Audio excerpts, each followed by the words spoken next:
This morning's Servo Inferno, dozens evacuated as firefighters battle fierce flames after gas cylinders explode. Hot air moves north, heat warnings in place with Brisbane set to swelter through mid-30s conditions. Happening today, a COVID inquiry to be announced, but does it go far enough? The PM accused of breaking an election promise.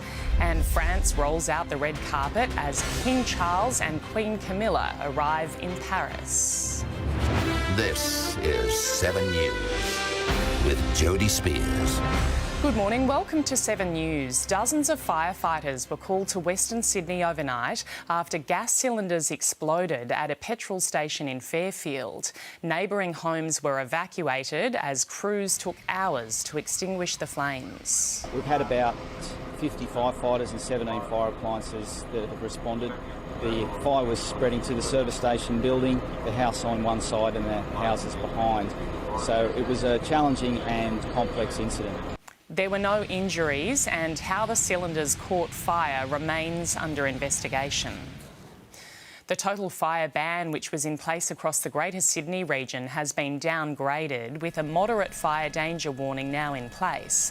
It comes as the Harbour City's 5-day heatwave comes to an end, with a cool change moving in overnight. A ban is still in place this morning in the northwestern region of the state, with a ready and act warning in effect. Meanwhile, the heat has moved north, with Brisbane in for a scorching day. Temperatures forecast to climb into the high 30s. It's set to reach 35 degrees in the capital, with the northwest of the state likely to hit 40. Doctors have warned Queenslanders to take precautions to avoid heat stroke, but the extreme heat is expected to only last one day, with cooler weather forecast for Friday. The Prime Minister is this morning being accused of backflipping on a major election promise, with an inquiry into the country's pandemic response set to be announced today, not a royal commission. Let's go live to Taylor Aiken in Canberra. Good morning, Taylor. Critics say that this wouldn't go far enough. Yes, believing it won't have the same overarching powers as a royal commission. Prime Minister Anthony Albanese is set to announce the long-awaited inquiry into Australia's response to COVID-19, expected to examine shutting down of international borders, our vaccine response and the repeated lockdowns. Anthony Albanese made it an election promise to examine the response by state and territory leaders and the Commonwealth during COVID-19, but the opposition says without a Royal Commission level of inquiry, it will not have the same wide-ranging powers and the ability to call witnesses and compel them to give evidence. Scott Morrison, the Prime Minister through much of the pandemic, said he would cooperate, but only if it examined the actions of state leaders as well as the Commonwealth. Anthony Albanese is set to announce the terms of reference to this inquiry today and when its interim report will be due, alongside the Health Minister in Adelaide. Jody? OK, Taylor Aiken in Canberra, thank you.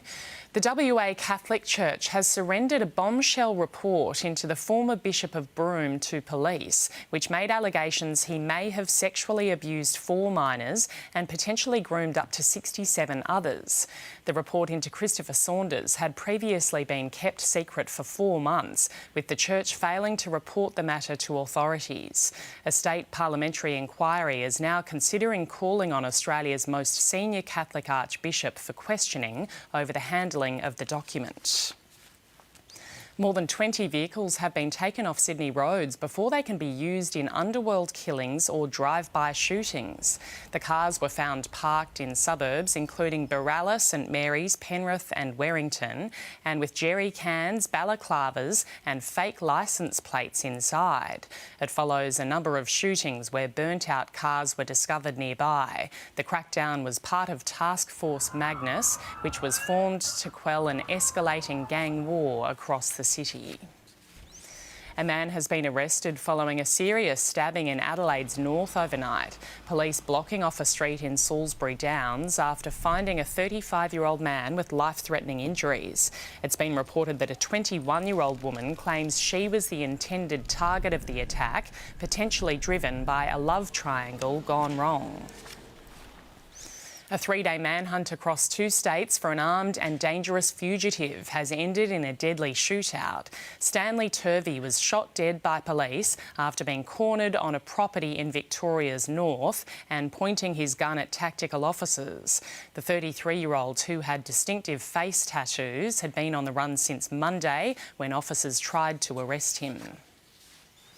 It's been a day of pomp and ceremony for King Charles and Queen Camilla, who have arrived in Paris for their 3-day state visit to France.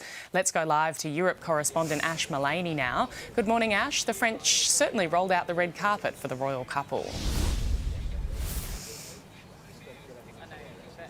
Jodie, it doesn't get more grand, more opulent than this. The Palace of Versailles, built for French royalty, tonight playing host to King Charles and Queen Camilla. It is the royal couple's first state visit here in France, and as you said, rolling out the red carpet tonight. This is the centrepiece, a banquet dinner for some 150 guests, among them Hugh Grant, Mick Jagger and, of course, French President Emmanuel Macron.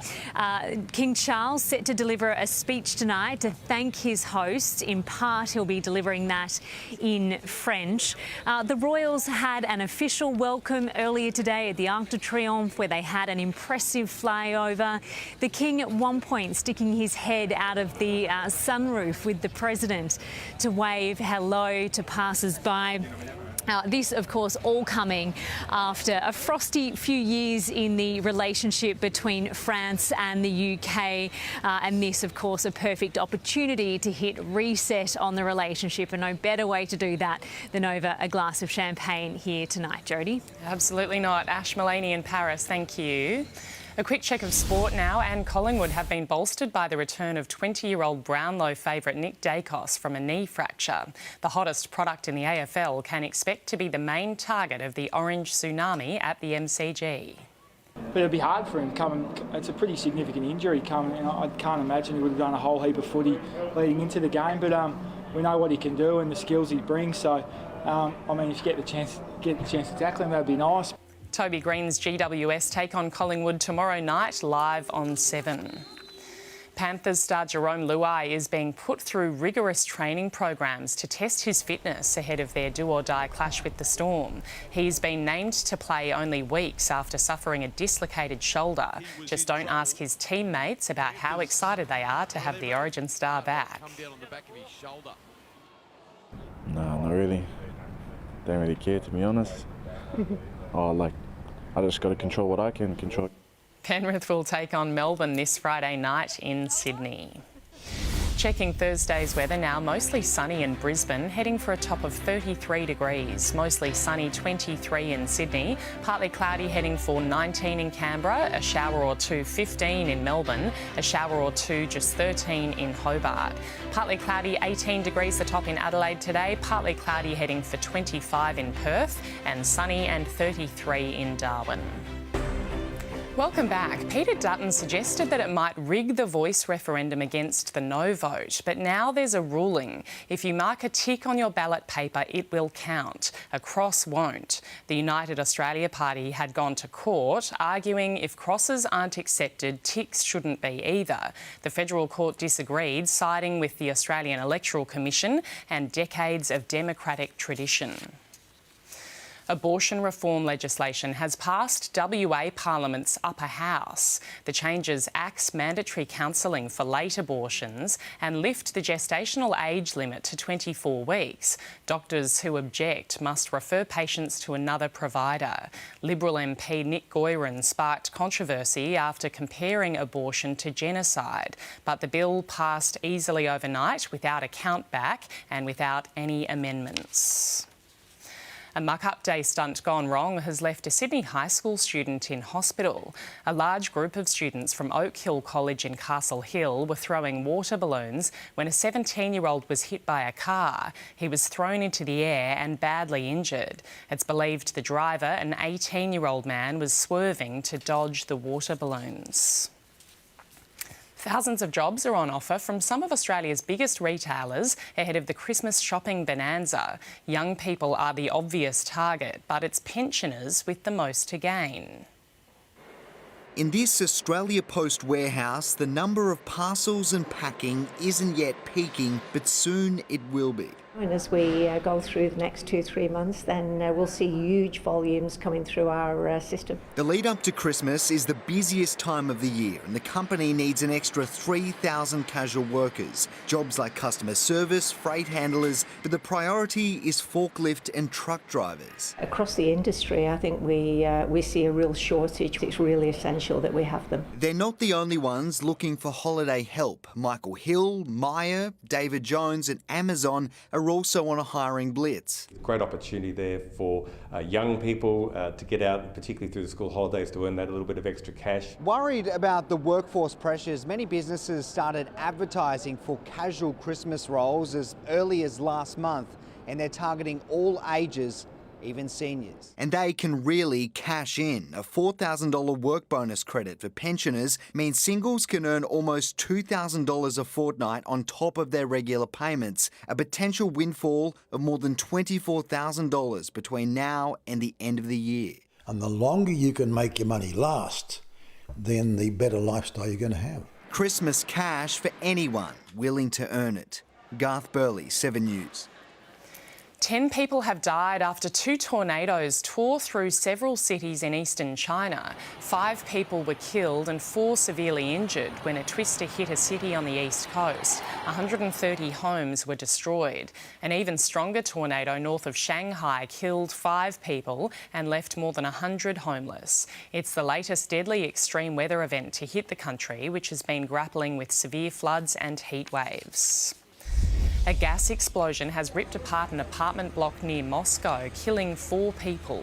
The deadly blast also injuring several others, and some residents were trapped beneath the rubble. The explosion caused the building's 3rd, 4th and 5th floors to collapse. At least 10 apartments have suffered major damage.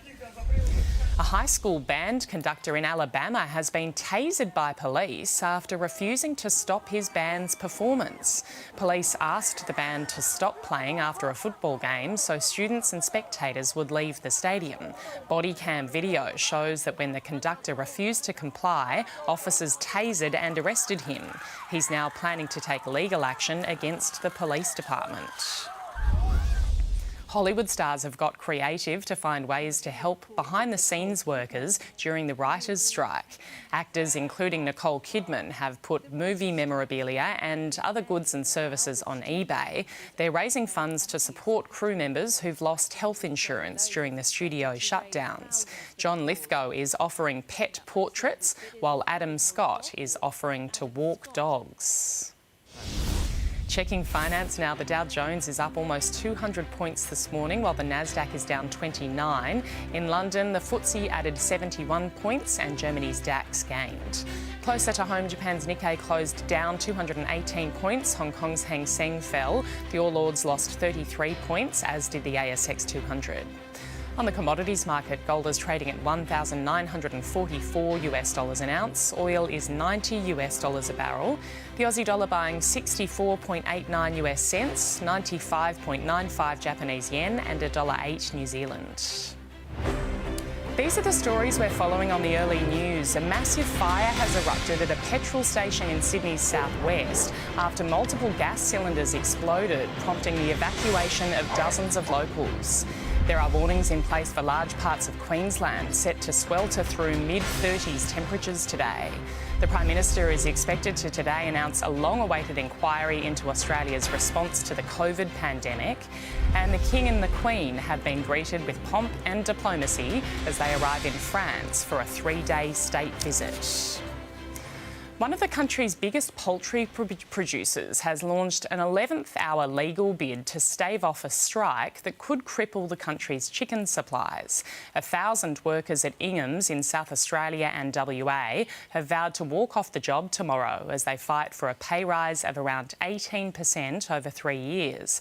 The company has lodged an application to the Fair Work Commission, but the union's confident the 24-hour strike will go ahead. Pizza Hut customers are the latest to have their personal data leaked on the dark web. The fast food company has revealed that it fell victim to a cybersecurity breach this month. Hackers stole customers' names, addresses and phone numbers. Pizza Hut says credit card and other payment details are safe. A childcare centre in Cairns is being investigated, accused of leaving a toddler for 6 hours with a broken ankle. The 2-year-old's mother claims her daughter was in pain all day before a trip to hospital revealed the fracture. The daycare director says that simply didn't happen. Geologists believe they could pinpoint another treasure trove of rare pink diamonds. The race is on to find the next deposit after the closure of WA's Argyle mine all but ended the supply of the expensive gemstones. Shades of grey from WA's Argyle mine have helped reveal a pink and potentially lucrative secret. Geologists now believe the famous deposit in our north is actually 1.3 billion years old, 100 million years older than they first thought. All the Earth's landmasses were once stuck together in one giant supercontinent, and they seemed to break apart right at that time.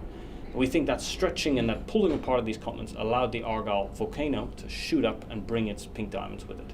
The mine closed nearly 3 years ago. It supplied the world with 90% of its pink diamonds. Curtin University scientists believe this latest breakthrough could help uncover the next big haul. Similar geological sites now identified using the new time frame. There's at least 4 in the middle of Australia that have these ancient mountain belts surrounding it. And it's in these ancient mountain belts that there's a possibility anyway that there's another pink diamond trove like that. Diamonds like the Argyle Rose, which hit the market at nearly $2 million earlier this year. Since the closure of WA's famous Argyle mine, the price of pink diamonds has soared. But these geologists say even if a new deposit is found, they're still so rare they'll remain some of the world's most expensive gemstones. The race is on, and look, it's high risk, high reward. You've got to dig under all that sand and soil, you've got to explore under that, and that costs a lot of money. It's a lot of investment. Ellie Mitchell, 7 News. Taking a look at sport now, and Collingwood have been bolstered by the return of 20-year-old Brownlow favourite Nick Dacos from a knee fracture. The hottest product in the AFL can expect to be the main target of the orange tsunami at the MCG.